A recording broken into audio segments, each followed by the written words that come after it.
It's an effort to send more Republicans to the House of Representatives. President Trump has demanded that Indiana Republicans do this to help him.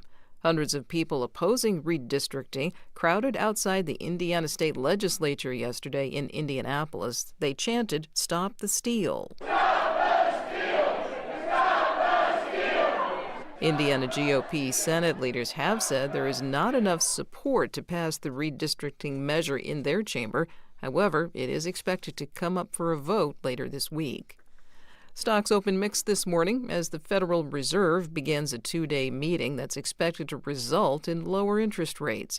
NPR's Scott Horsley reports the Dow Jones Industrial Average jumped about 160 points in early trading. Investors are fairly confident the central bank will lower its benchmark interest rate by a quarter percentage point tomorrow. They'll also be watching what Fed Chairman Jerome Powell and his colleagues have to say about prospects for additional rate cuts in the new year. There's considerable uncertainty as the central bank's trying to keep a lid on both inflation and unemployment. Pepsi is planning to cut jobs and narrow its product lineup by 20% as it works to cut costs and lower prices. The soft drink and snack maker has been under pressure from an activist investor. And computer chip maker NVIDIA has gotten a green light from the White House to sell advanced chips in China. The U.S. government will receive a share of the proceeds. Scott Horsley, NPR News, Washington. You're listening to NPR News from Washington. Support for NPR comes from NPR stations. Other contributors include Progressive Insurance, home of the Name Your Price tool, so drivers can see coverage options at Progressive.com or 1-800-PROGRESSIVE. Price and coverage match limited by state law. And the listeners who support this NPR station. Live from News 88.7 in Houston, I'm Matt Harab. A local school district says one of its employees was seriously injured this morning after being hit by a bus. Angleton ISD says this occurred at the transportation center. KHOU reports that it happened as the employee was walking into work. Emergency personnel were called immediately, and the employee was transported by life flight to a nearby hospital.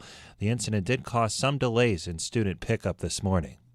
Dallas Congresswoman Jasmine Crockett has officially joined the race for U.S. Senate. She kicked off her campaign in front of supporters in Dallas.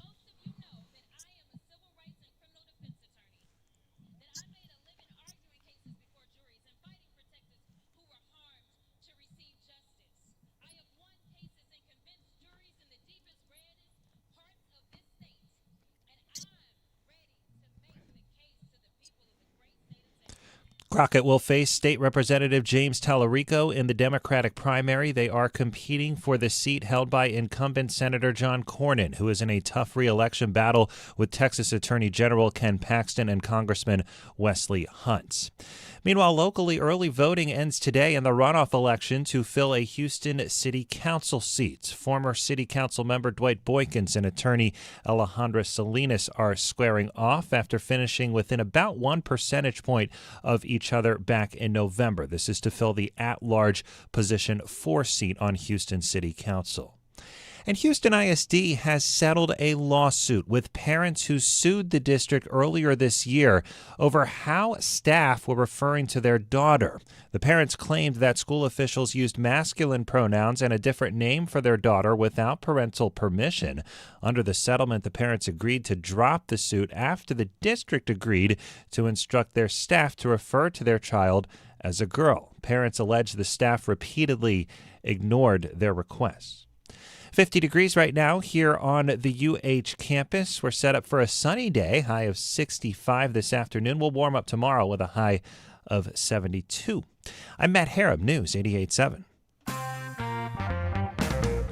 This is Houston Matters. I'm Craig Cohen. Good morning. Thanks for joining us here on News 88.7 and on Houston Public Media's YouTube channel. Coming up this hour, there's not just a shortage of nurses, but also nursing educators. We'll discuss. Also, remembering a late Houston Astros star who was among the first to admit to steroid use. And we talk with a native Houstonian and film director, Alex Stapleton, about her Netflix docuseries about P. Diddy. It's called Sean Combs' The Reckoning. But first, as Houstonians prepare for the holidays, new survey data from Deloitte shows we're planning to cut spending by about 11% overall compared to last year. And yet, online sales nationwide were up in the days after Thanksgiving by about 8% compared to last year. Are these contradictory trends? Are Houstonians outliers in spending less this year? Let's discuss now with Barbara Stewart, chair of the Department of Human Development and Consumer Sciences at the University of Houston. Barbara, good morning. Okay, looks like we don't have Barbara with us at the moment. Let's see if we can get things squared away. And once again, we're going to talk a little bit about this survey data from Deloitte, which again shows we're planning to cut spending by 11% compared to last year, and whether or not that's contradictory to this other data indicating online sales nationwide were up in the days after Thanksgiving by about 8% compared to last year. Barbara, are you with us? I am. Okay. Deloitte's annual survey of some 400 Houston residents suggests Houstonians plan to spend about $200 less this holiday season compared to last year. And last year's spending was less than the year before. Does that square with what you're seeing in retail sales here so far this season? Well, actually, while it seems contradictory, it does square. While the projections were down for individuals and household spending of 10 to 11%, what we're finding is that is not even across all economic groups. In fact, the numbers are showing that for, pardon my voice, for the holiday spending so far, we're up as much as 7.7% ahead of last year. And so this boost in online sales that we saw nationwide after Thanksgiving, that was reflected here in Greater Houston? Yeah, I believe we've also seen that here in Houston. We're not an outlier. Our sales seem to be robust here. What we're finding is household income tends to make a difference nationally. For households who are over $150,000, the projections are that those households will spend as much as 26% more, while those under $50,000 will spend about 24% less. So when you take that as a whole, that sort of mitigates that difference between projections down and reality up. Might it also be that for those in those lower income ranges, the 50,000 or less, that what they were doing was a lot of bargain shopping over the course of, Black Friday, Cyber Monday, and there are all these online deals, and like, all right, well, let's get the holiday shopping done now while there's a deal, and then overall maybe we spend a little less the rest of the year. You're absolutely correct. There's two things happening there.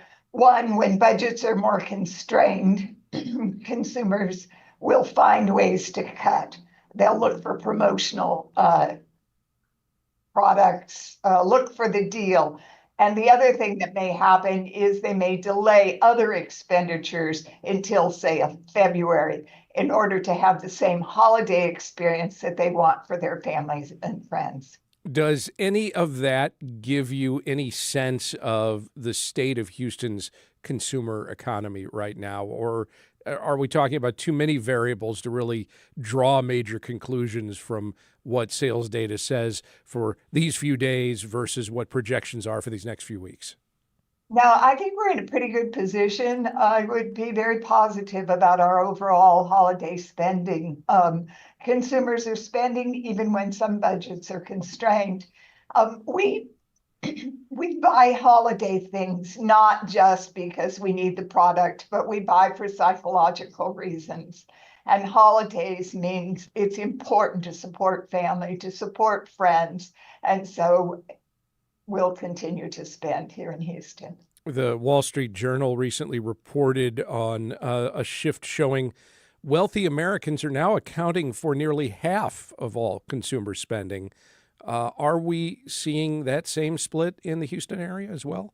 We absolutely do. In fact, there is a study by Wallet Hub who reported on the city-by-city holiday budgets, and 3 of Houston's suburbs hit the top numbers. We hit number 19, number 20, and 22, with the communities of Pearland, the Woodlands, and Sugarland as being in the top national spenders. So that tells us that those communities on average will be spending $3,000 or more dollars. Well, Houston as a whole may be spending more like $1,300. So we do have the affluence here in Houston that supports a good deal of consumer buying power. Does that also suggest we may have more of a split between the haves and have-nots, that there are more big spenders, but there are also more small or non-spenders, just because there is this divide between rich and poor that might be more divided here? No, that is absolutely true. We do know that prices are going up for everyone. Tariffs, the economy in general, just consumer concern about the economy. But we also know that the more expensive goods and the spending, we're paying more for purchases at about 6%, but also that more expensive items are seeing an increase of 19% in terms of consumers wanting to buy more expensive gifts than they would have last year. Does this lead some retailers to make available too many more expensive items for sale and not enough that are within the price range of a lot of Houstonians? I mean, is this sort of a self-fulfilling prophecy? You find out, oh, well, okay, so the richest half of the population spending a lot more, or the upper income are doing half all the spending. We'll just put out really rich items, really expensive stuff, and make a quick profit, and never mind that shuts some people out. I don't necessarily think that's the case. I think retailers do a great job of matching demand to offerings. And if you look, because the bread and butter of the retail industry is mid-America, mid-Houston. And if you look at those that are seeing increases, we're looking at the top position, Bath and Body Works, we're looking at Ross, we're looking at Gap, we're looking at Sam's Club, Lowe's, Costco, GameStop, Home Goods, TJ Maxx, as being those retailers that are seeing growth anywhere from 13% to 7 or 8%. So strong in mid-priced items. Since you mentioned a lot of box stores in the midst there, there is nearly always some sort of boycott or controversy surrounding certain retailers. We saw it most recently. I think Target's been the target of such a thing recently. Vocal preference is also among some shoppers for local businesses over big box stores or over online shopping. Are you seeing any evidence that political considerations or values-based shopping are playing a role in where Houstonians are choosing to spend their money this holiday season? Consumers always shop based on their values. The biggest play there is whether to shop locally or not, and that comes into play even more as we get closer to Christmas, and the concerns about shipping and delivery come more into play. So value, yes. It's a value-laden thing. We buy what we like. We buy with our hearts as well as with our shopping lists of needs. So generally speaking, it sounds like things are pretty sunny in terms of what the data is suggesting for spending in Houston. But I want to come back to that initial Deloitte survey that I referenced, because it found some lower confidence about our economic outlook in the midst of all of this. It found that 3/4 of respondents expect higher prices on holiday items. Half expect the economy to weaken over the next 6 months. Those are the most negative numbers on those fronts since 1997. Aside from now years-long inflation concerns, which we have talked about before, what else might make some Houstonians more cautious about spending this holiday season? I think you've hit it. It's tariffs. It's less money in their pocket. The SNAP concerns caused challenges for lower income households. And so that has left consumers with an unsettled feeling, if not a negative feeling. And however, it doesn't necessarily translate into what they actually buy when they go to the store. And what then should Houston consumers and Houston retailers take away from all of this data?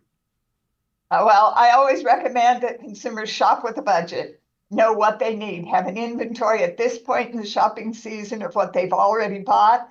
Don't top up. Don't buy one more thing because that's the same money as you would have spent at the beginning of the season. So don't top up. Impulse shopping is always the enemy of financial wisdom. And be sure to comparison shop. There are lots of sites that allow you to price compare so that you know that you really are getting the best deal for what you really need. Barbara Stewart is the chair of the Department of Human Development and Consumer Sciences at the University of Houston. Barbara, thank you very much. Thank you. Up next, the state of nursing and nursing education. Could be some complications.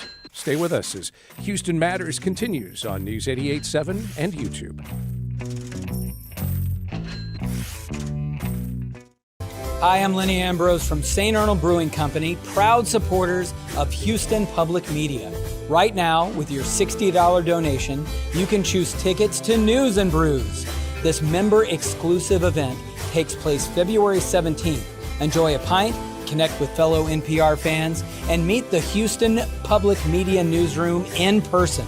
Select News and Brews tickets when you donate at houstonpublicmedia.org/donate. Considered from NPR News. It's coming up today at 3 o'clock. Houston Public Media is a service of the University of Houston and is supported with your gifts to the Houston Public Media Foundation. More information available online at houstonpublicmedia.org/donate. Support for Houston Public Media comes from Baylor College of Medicine. With 125 years of innovation behind it, Baylor has driven progress in health and medicine through research, education, and care that push the frontiers of modern science. This is Houston Matters. I'm Craig Cohen. Nursing programs are facing a twofold challenge. Not enough master's-trained instructors to meet rising enrollment demands, and a proposed federal reclassification that could restrict grad students' access to loans. Educators say the changes threaten not only the pipeline of future faculty, but also the stability of the state's healthcare system. In a few minutes, we'll discuss what Sam Houston State University in Huntsville is seeing and doing. But first, Houston Chronicle news columnist Joy Sewing, who you hear occasionally on our Friday conversation, The Good, the Bad, and the Ugly, recently wrote about this dual challenge. She joins us now. Joy, good morning. Good morning, Craig. How are you? I'm all right. And yourself? I'm good, thank you. The Federal Department of Education recently reclassified nursing as a non-professional degree. How does this reclassification, which will take effect next year, change student access to federal loans? I think there's a lot of ambiguousness about the language, but what we're understanding is that it's not impacting all of nursing, but really more of the specialty nurses, the pediatric nurses, acute nurses, and their education studies and how much the federal government will pay in loans for their education. In response to concern over this change, the Department of Education created a web page called Myth versus Fact, the definition of professional degrees. Does this page provide clarity for students and for universities? I don't know. I read it a couple of times, and I'm not sure if I really understood it. And I had colleagues go through it, and the language is really a little bit confusing. So, we're still trying to sort out how it will impact, particularly nurses in the Houston area, students who are studying like at Prairie View Nursing School and other schools around the city. So we're not quite sure, but there is a reduction in how much they will be able to take out in loans, particularly for specialty nursing education. What are the potential long-term consequences of that for the healthcare workforce if we're talking about fewer people being able to afford nursing education because they can't take out the same size loans that they would have otherwise? Well, we're already experiencing a nursing shortage, particularly in the Houston area, with one of the largest medical centers in the nation. So I would imagine that we will face even more of a crisis, particularly in those areas where it needed most. We have an aging population. There are specialty nurses that take care of the elderly populations. There are specialty nurses that take care of pediatrics. So, I think we'll see definitely a shortage. Could it also lead to a change in who pursues those degrees? And I'm talking about demographic changes in the makeup of who are or pursue specialty nursing degrees.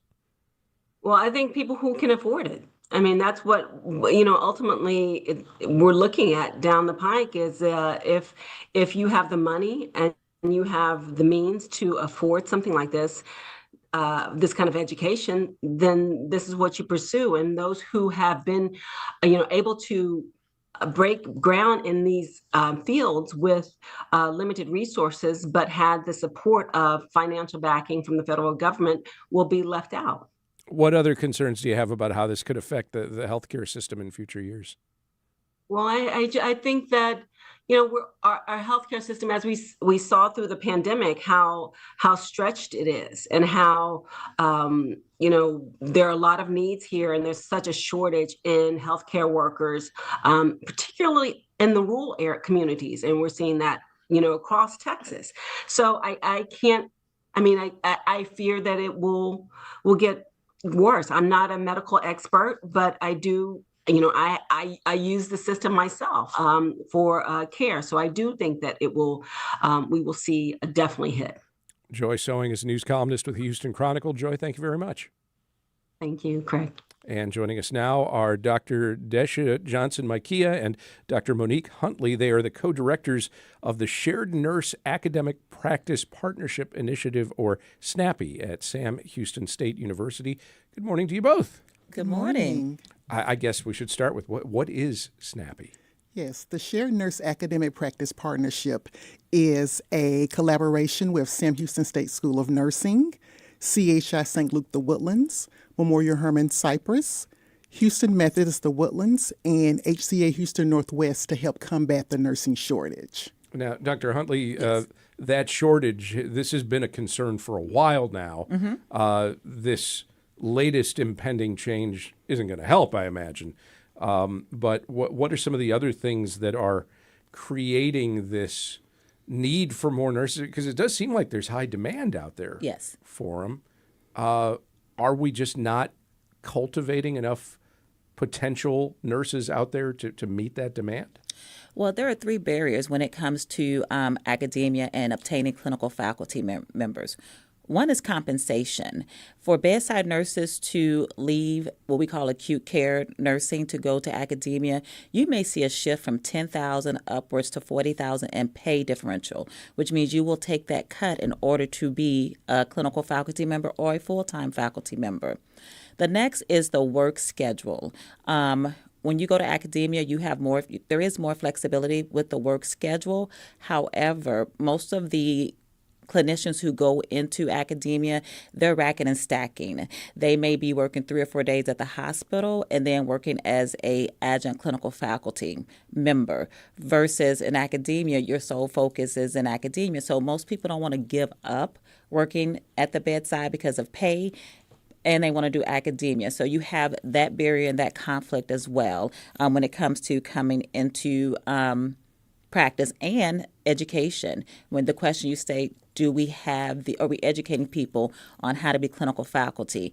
It's a different arena than me working at the bedside, let's say as an L&D nurse. So it's also that training and that education. Unless you get your master's in education, there is a huge learning curve as to how to be an effective clinical faculty member or faculty member at all. So it sounds like, Dr. Johnson Makiya, the issue here is we don't have enough nurses. We don't have enough people to train those nurses. Yes. And that's going to be kind of a cycle that may only stand to get worse.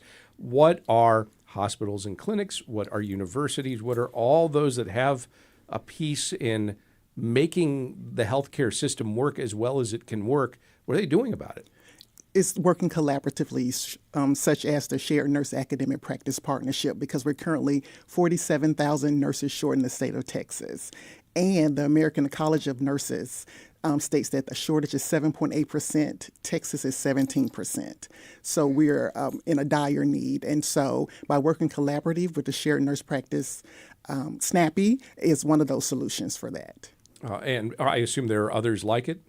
Yes, around the nation there are other programs such as SNAPPy, but we're such a unique and innovative program that we have received local, state, and national recognition for the work we're doing to help bridge that gap with nursing faculty shortage and also the student shortage. Can you apply some numbers to this? What impact have you had? How many more nurses are out there doing their work because of this program? Since we're early in our data and early in our process, we had our last year was our feasibility study. This year is the actual study that we're going to be conducting to see how, what that number is going to look like. We don't have numbers per se, and because right now what we admit is 85 students per semester in the January and spring, but eventually we are going to be admitting 144, so that's like 700 plus students that we will be graduating throughout of our program.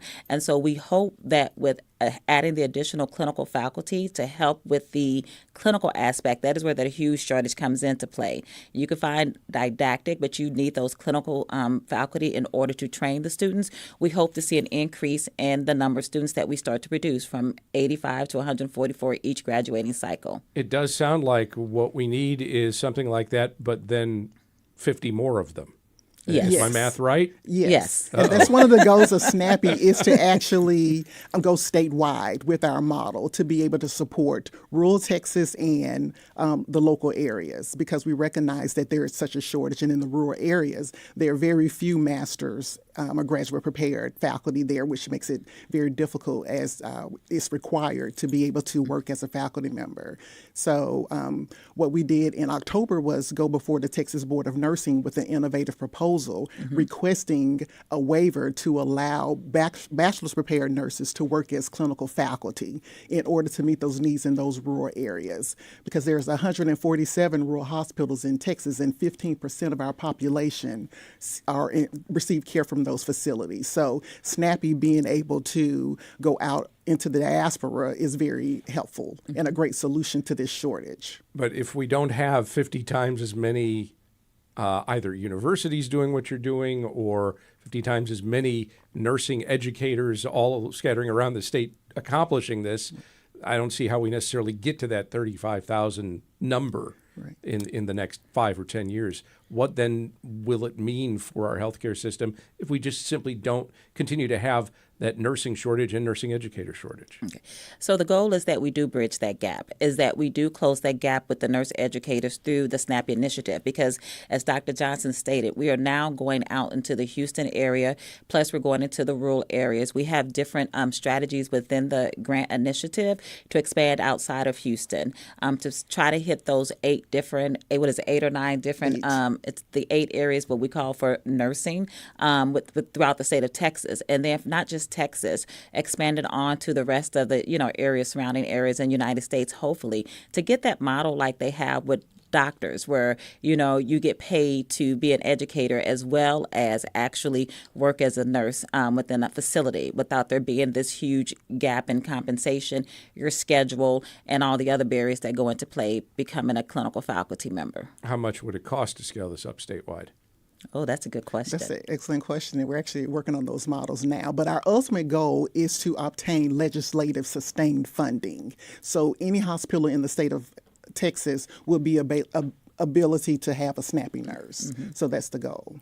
Doctors Desha Johnson Makiya and Monique Huntley are the co-directors of Sam Houston State University's Shared Nurse Academic Practice Partnership Initiative. Thank you both very much. Thank you. And just ahead, while 2 major figures from baseball's steroids era are still not Hall of Fame bound, the continued backlash against them reminds us of a late Houston Astros star who was among the first to own up to steroid use. We recall Ken Caminiti as Houston Matters continues on News 88.7 and on video at HoustonPublicMedia.org and on YouTube.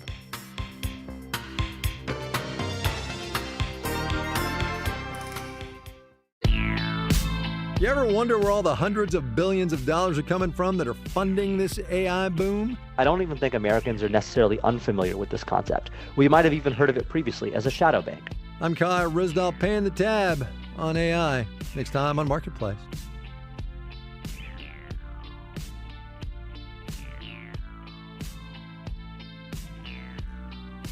You can listen to Marketplace. Coming up tonight, it's on at 6:30. Houston Public Media presents The Moth Grand Slam, December 16th at the Heights Theater. Doors open at 7 p.m. It's the Grand Slam Championship, a battle of wits and words. Tickets available at houstonpublicmedia.org/The Moth. Support comes from Alley Theater, featuring A Christmas Carol, presented by UT Health Houston, a production inviting families to share the classic story of Ebenezer Scrooge and his Christmas transformation through December 28th. Tickets at alleytheater.org.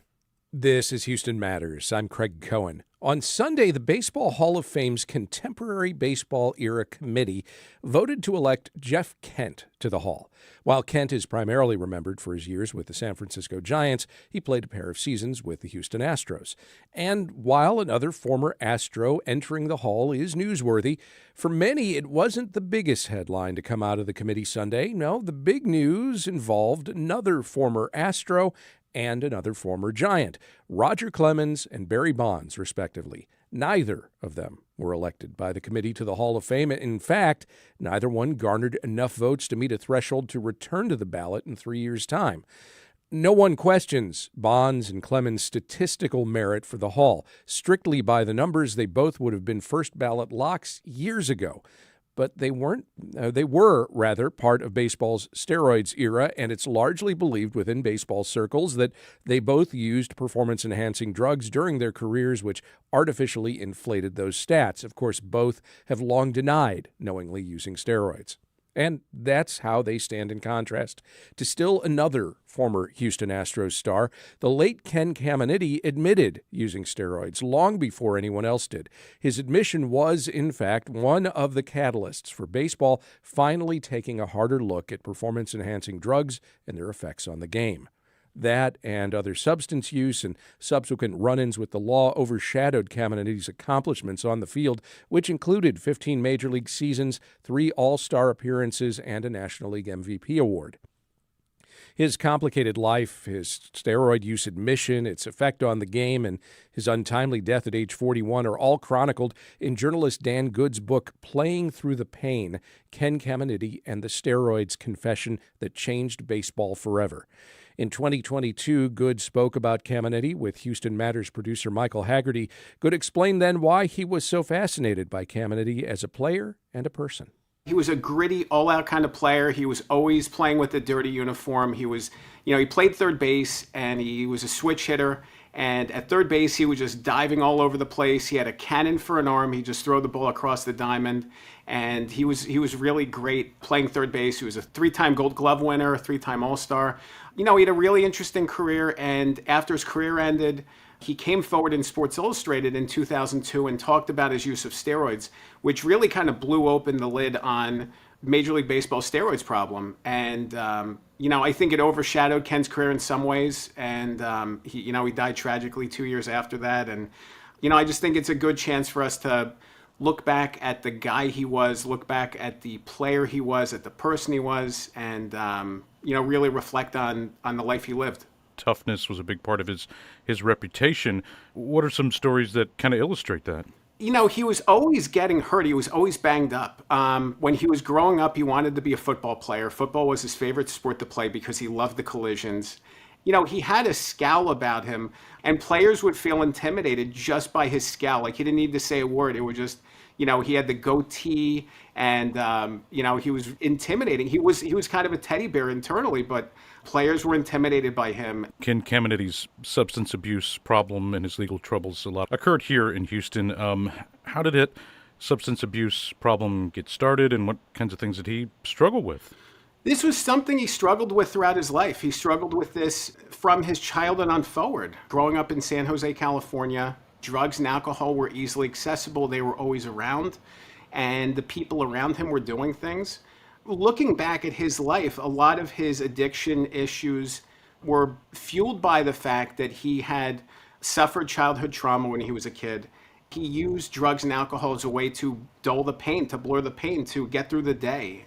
When you're in your 20s and when you're, running hard, even in college, as a minor leaguer, it wasn't raising as many red flags. Like certainly people noticed and said, hey, this guy's, pretty wild.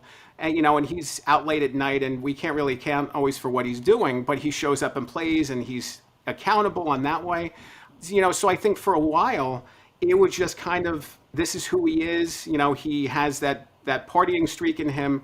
But as you get to your later 20s, your early 30s, a lot of other people around him were slowing down. They start a family. They're in a different place in their life, and he's still going hard. And that's, I think, where a lot of the people around him were really concerned, whether that's on the Astros and then later on the Padres.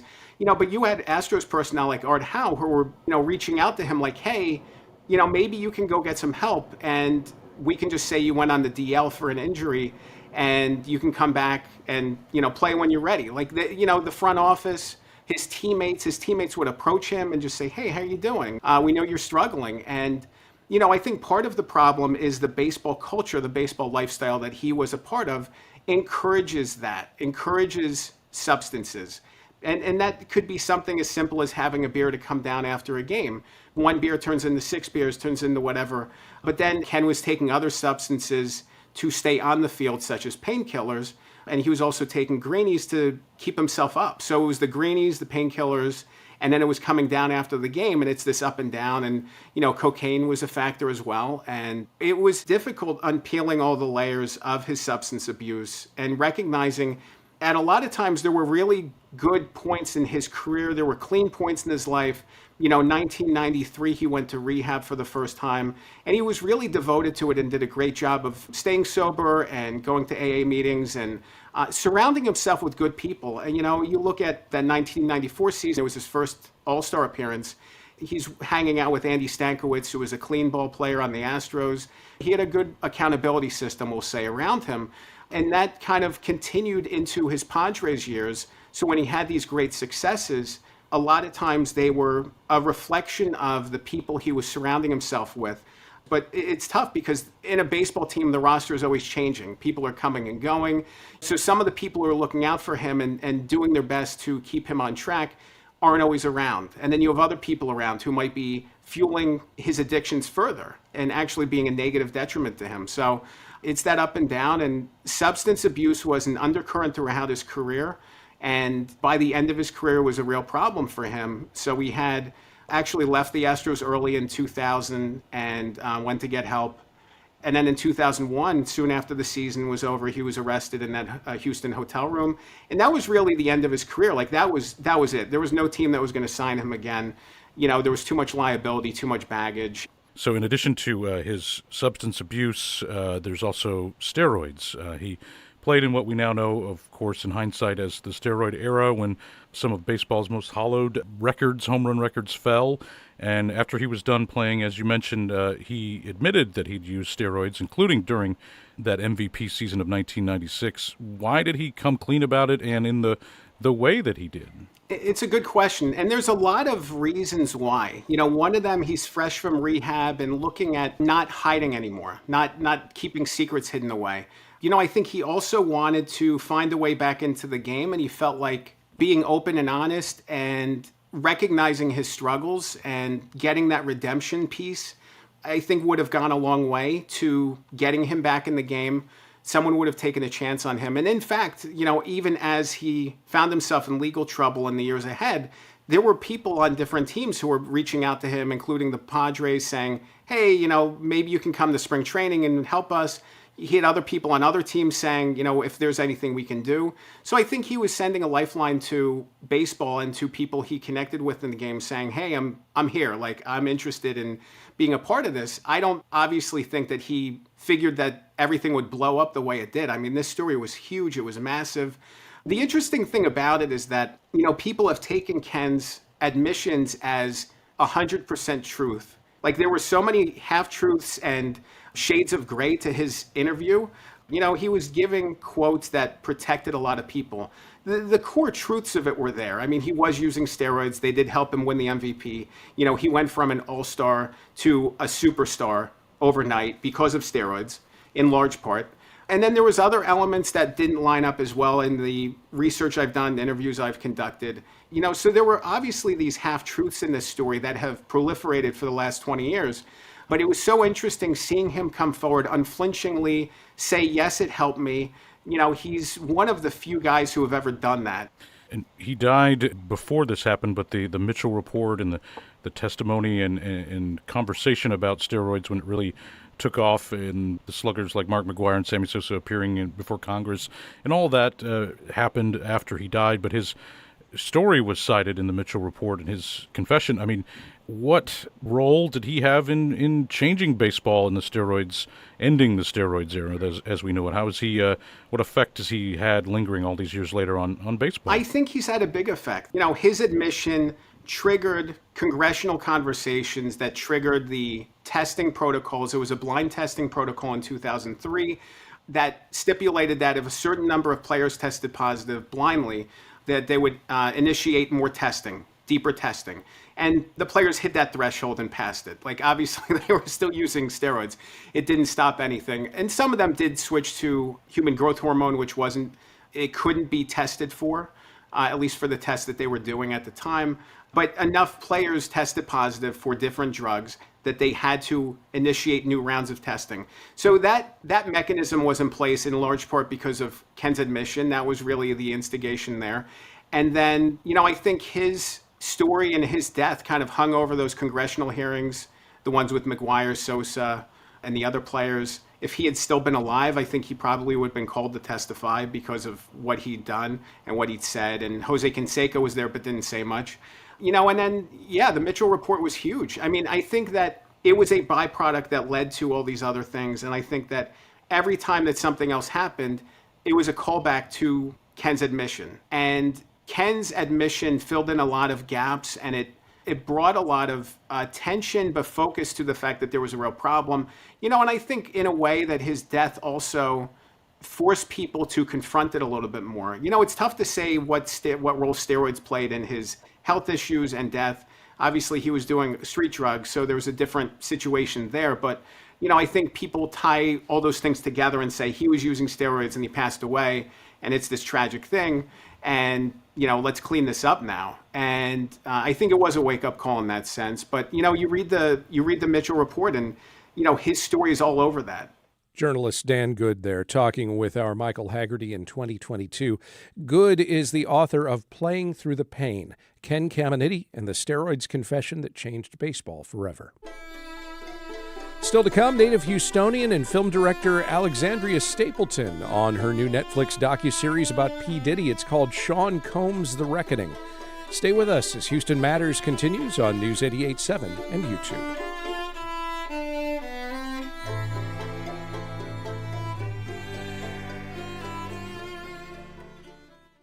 Hello, I'm Casey Moats, and I'm a brewer with Eureka Heights Brewing Company. So making beer usually takes 4 ingredients. There's malt, water, hops, and yeast.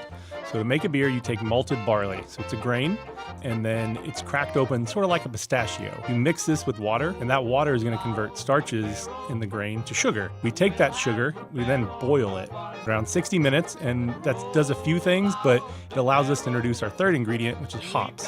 Hops are this green leafy flower. They grow on vines, generally in the Pacific Northwest of the U.S. We add this green leafy flower, and it's going to give you different characteristics. Generally, it's going to add some bitterness, some flavor, and some aroma. Some might taste like a pine cone, some are pineapple-y, some are citrusy, and you use different varieties to create those different flavors. After that 60-minute boil's over, we cool it down to around 70 degrees Fahrenheit, put it into a fermenter, and then add our yeast. At this point, it's very sweet. It's just sugar mixed with the hops, and then the yeast is going to convert that sugar to alcohol over 7 to 14 days generally. I started out brewing at my apartment when I first moved to Houston. So I started cooking at my stovetop in my apartment, and then when we got a house, sort of the hobby grew as I had more time, and I really just found it fascinating. It's part engineering, which was my background. You get to build things, you get to work with equipment and pumps and move liquids around. And the rest is taking these ingredients, combining them in unique ways that are going to create different flavors. So almost like a pot of chili, you can throw in different spices and it's going to completely change what you get. Brewing's the same way, and I just fell in love with it. I'm Casey Moats. I'm from the Houston Heights, and you're listening to Houston Matters with Craig Cohen. Join us for Hello Houston, weekdays from 11 a.m. to 1 p.m., taking a deep You count on Houston Public Media. That's why you're here right now. Take the next step and become a new member today. Every gift makes a difference. And with a gift of $5 a month or more, you'll receive PBS Passport, a member benefit that lets you stream more of the shows you love anytime. It only takes a minute to make a big difference. Join as a new member today at houstonpublicmedia.org/donate or call 800-364-8300.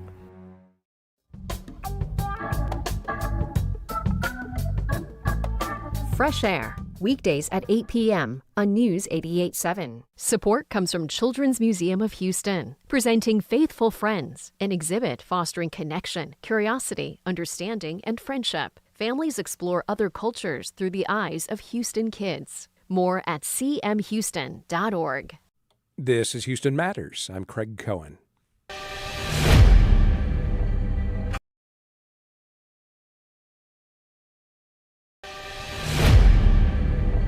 Puffy, Puff Daddy, Diddy, Sean Combs. All of these reincarnations, all those name changes are attached to really bad deeds. Everything in life, you're going to have people that are bad and people that are good. You have to choose your side. The trailer there for the 4-part Netflix docuseries Sean Combs: The Reckoning. It examines the rise and fall of music mogul Sean Diddy Combs. Earlier this year, Combs was convicted and sentenced to more than 4 years in federal prison for transporting individuals across state lines for the purposes of prostitution. He was acquitted on additional sex trafficking and racketeering charges. Sean Combs: The Reckoning includes never-before-seen footage filmed in the days leading up to his arrest. It's directed by Houston native and Emmy Award-winning documentarian Alex Stapleton, who you might remember joined us last year to talk about her HBO film God Save Texas, about the oil industry's impact on black families. Alex, welcome back to Houston Matters. Good morning. Good morning. Thank you for having me back. Your co-executive producer on Sean Combs: The Reckoning is Curtis Jackson, a.k.a. 50 Cent. How did you come to collaborate with him? Well, I had met 50 in the past. I'd interviewed him for another project that I did with Eminem called How Music Got Free. And he's a massive thinker. He's very, very deep. And it was one of like the longest interviews I've done on a film. So we then, I started working with this company, developing other ideas. And as all of that was happening, the Cassie lawsuit dropped. And on that day, I immediately, it was interesting to me I was blown away just like everybody else, in the public space. And so I kind of started wrapping my brain about, trying to figure out about covering that story somehow. And then he was also very public on Instagram, on social media, that he wanted to, or he was developing an idea or a documentary about Sean Combs. And so I just talked to him about it. And I was like, do you feel like there's a world here where we could collaborate and make something together? And we had a very long conversation about how we both saw it, and that it was going to be very complex and very nuanced, and to really dig deep into it and not make it just super salacious and right. Two-dimensional. And so then we were off to the races. The hip-hop world that Combs and Jackson are from has had its share of rivalries and controversies, and these two men had a well-documented and long-standing feud. Did you have any qualms about taking on a project like this and potentially inserting yourself into that feud? Definitely not inserting myself into that feud. I wasn't. I knew that would be a part of how people might perceive the project, but I think along the way we both really felt like let the film speak for itself. And I think that most people, when they watch it, are actually kind of surprised that it's not really what I think they thought it was going to be. And 50 was, he let me do my thing, and there were no conversations about like, how do we morph truths or turn this into something other than just a really strong piece of investigative journalism. And it features, among other things, intimate footage of Combs in the days before his arrest. This was footage that was shot with his knowledge, obtained legally. Still, were there challenges in obtaining and verifying materials that you used in the film? There's the vetting process of getting materials in, illegally clearing them, doing what you need to do or what we needed to do to protect ourselves and the film. That's a process. So, the challenge, I would say, goes into to figuring out, sometimes the challenge is in getting materials in is more about letting people know that, if you have something, I'm more than happy to view it. But I don't know if challenging is the right word. This was obtained, and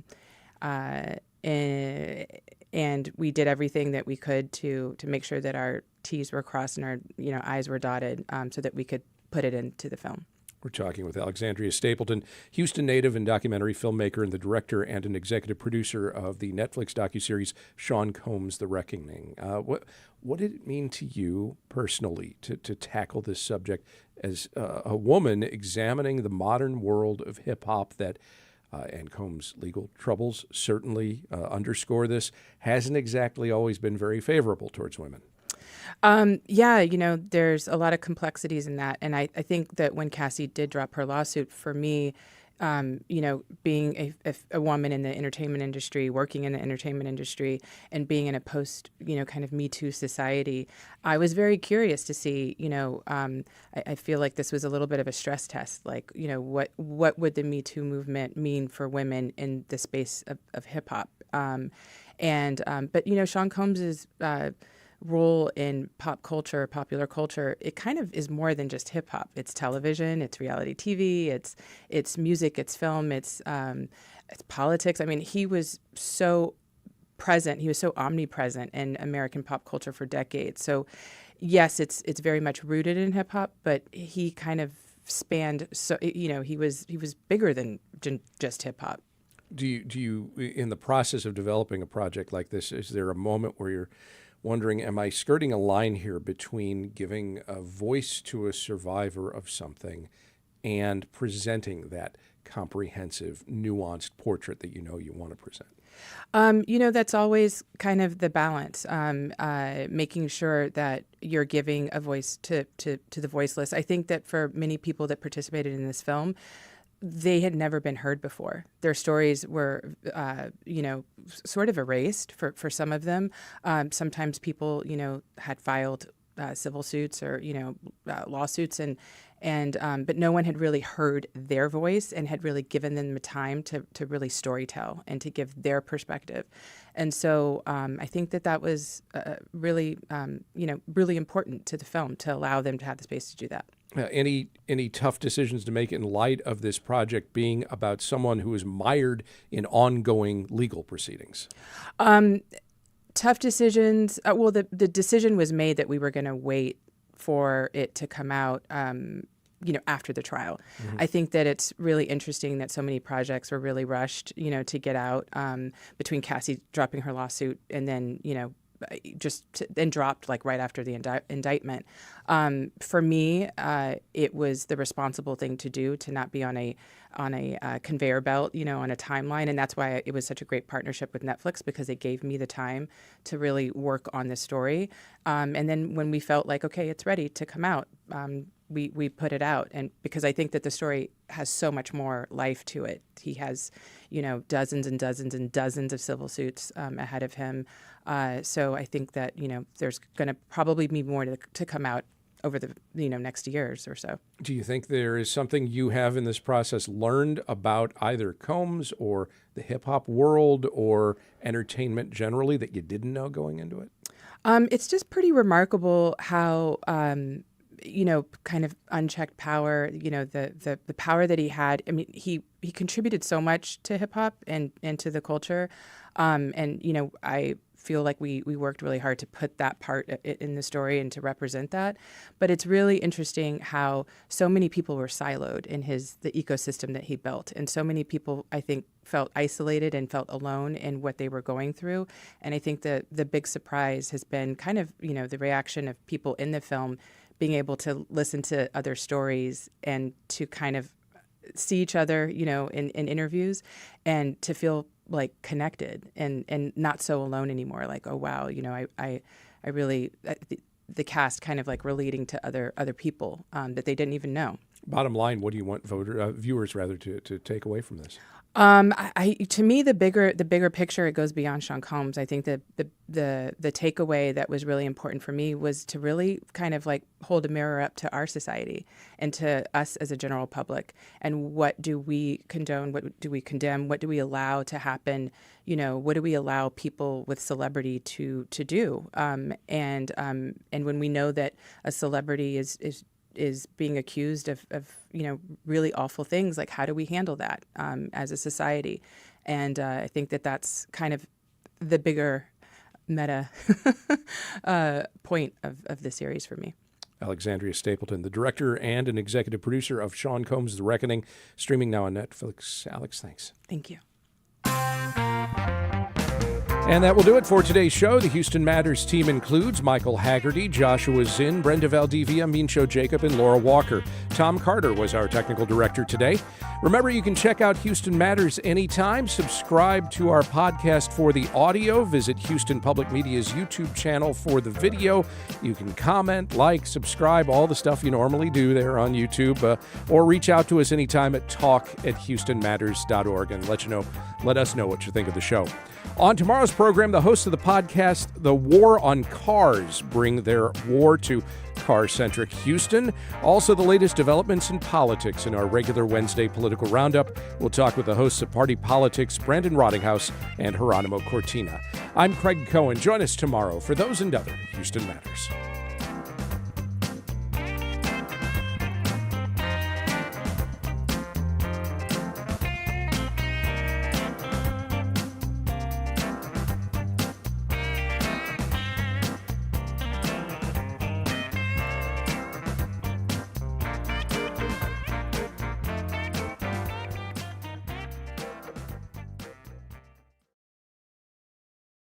Support for Houston Public Media comes from Baylor College of Medicine. With 125 years of innovation behind it, Baylor has driven progress in health and medicine through research, education, and care that push the frontiers of modern science. This weather update is sponsored by Stewart PC, attorneysforexecutives.com. We'll have lots of sunshine, getting up to near 65 today, mostly clear tonight, and a low near 50. That's what we have right now, 50. This is your NPR station, KUHF, Houston. News 88.7, a service of the University of Houston. It's 10 o'clock. High-profile Democratic Congresswoman Jasmine Crockett launches her campaign for the U.S. Senate. How she'll compete in a crowded field on today's Texas Standard.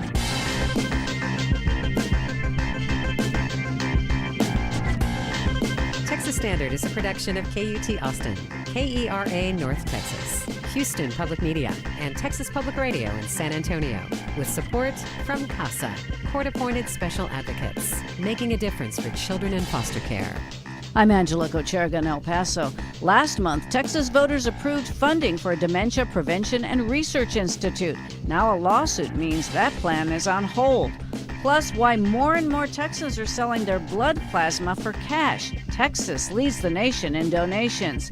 And a Christmas festival in Galveston that pays homage to author Charles Dickens. Those stories and much more ahead on today's Texas Standard.